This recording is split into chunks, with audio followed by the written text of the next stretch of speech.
Why do you think that people are not quick to report abuse, even when they know it's occurring? A few years ago, we conducted a study to explore this issue and specifically to examine, are they aware of policies? Because you could make the case if people don't know what they should do, if they don't know that they're supposed to call, and they need to know who should they call if they're concerned.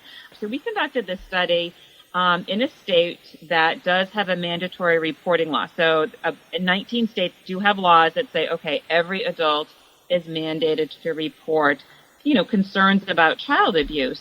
And we included a number of questions to ask the public about just this issue, about what would be some barriers if they were concerned about something. What are some barriers? And we had some very interesting findings that I actually was really quite surprised about. One of the findings was we just wanted to know, do people know that there are mandatory reporters in this state? And 39% of the respondents were not aware that everyone in this state was a mandated reporter. So that is a little bit alarming, right? You said people don't even know what they should be doing. So that's one barrier, that people need to understand the laws, right? I mean, you can't act on them if you don't know that you're supposed to call somebody.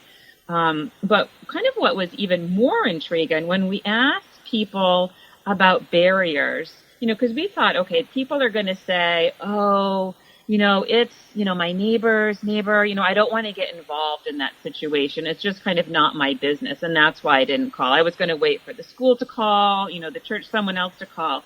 But what we found is that when we asked about barriers, most respondents rated really worries that reporting was not going to help the victim.